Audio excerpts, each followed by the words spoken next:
सबको नमो बुद्धाय प्रणाम। आज हम ऐसी भाषा को सीखने जा रहे हैं जिसे हिमालयी क्षेत्रों के लोग छस या छुए सीखना कहते हैं। वैसे छुए का अर्थ धर्म होता है, लेकिन यहाँ पर छुए से तात्पर्य बोटी भाषा से है, क्योंकि इस भाषा के माध्यम से हम धर्म, दर्शन तथा नैतिक जीवन जीने की कलाओं को सीखते हैं। ये इसलिए भी है कि इस भाषा के माध्यम से हम तथागत गौतम बुद्ध के महान कल्याणकारी उपदेशों को जीवंत रूप में रसास्वादन कर सकते हैं तथा प्राचीन नालंदा विश्वविद्यालय के सुविख्यात विद्वान आचार्य नागार्जुन, शांतिदेव, आचार्य चंद्रकीर्ति इत्यादि महान दार्शनिकों के द्वारा रचित जीवन दर्शन तथा जीवन मूल्यों को प्रदर्शित करने वाले तथा उनके गूढ़ तत्वों को प्रदर्शित करने वाले ऐसे ग्रंथों को हम सीख सकते हैं, जान सकते हैं, समझ सकते हैं। और इसलिए हिमालयी क्षेत्रों के लोग बोटी भाषा को बहुत ही आदर के साथ अध्ययन अध्यापन करते हैं। बोटी वर्णमाला को दो भागों में बांटा गया है, स्वर और व्यंजन। इसमें 30 व्यंजन हैं और 4 स्वर हैं। इन स्वर और व्यंजनों को अच्छी तरह पहचानने के लिए अधिक से अधिक बार जोर जोर से इनका उच्चारण करते रहें, जब तक कि आपको ये पूरी तरह से याद ना हो जाए। बोटी भाषा को जोर से उच्चारण करते हुए पढ़ना बहुत ज़रूरी है, क्योंकि इससे वर्णों के 8 उच्चारण स्थानों का अच्छी तरह प्रयोग होता है। ऐसे करने से उच्चारण में शुद्धता आती है। आइए सबसे पहले हम इन 30 व्यंजनों को उच्चारण के माध्यम से पहचानने का प्रयास करते हैं। उसके बाद 4 स्वरों का उच्चारण करेंगे। का, खा, गा,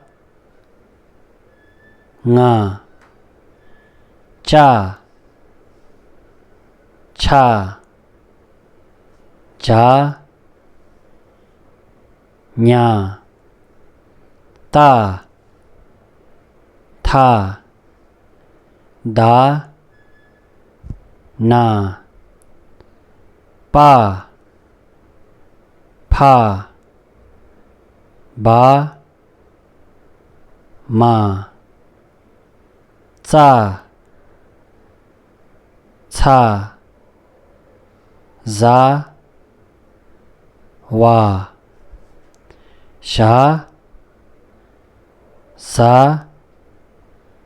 आ, या, रा, ला, शा, सा, हा, आ, गीगू, शाप्क्यू, डेंगबू, नारो, आ गीगू ई, आ शाप्क्यू ऊ, आ डेंगबू ए, आ नारो ओ। यहाँ पर इस समय हमारा पूरा ध्यान अक्षरों को पहचानने में होना चाहिए, इसलिए इनका बार बार उच्चारण करते रहना है। कहते हैं कि किसी भी भाषा को सीखते समय हमें एक बच्चों जैसी मानसिकता रखनी चाहिए, अर्थात आपके सामने जो भी परोसा जाता है उसका अनुसरण करते रहना है। आपके उच्चारण, शब्द अर्थ को लेकर ज़्यादा आशंकित नहीं होना है। हिमालय क्षेत्रों के लोगों के लिए तो एक फ़ायदा ये भी है कि बोटी भाषा जानने वाले उनके आस पड़ोस में रहते हैं और वे निःशुल्क पढ़ाते भी हैं। विदेशों में तो लोगों को पैसे देकर पढ़ना पड़ता है, और इसलिए यदि आपको कहीं भी संदेह होता है तो आप उन लोगों से पूछिए जिनको बोटी भाषा का ज्ञान हो। आज के लिए इतना ही।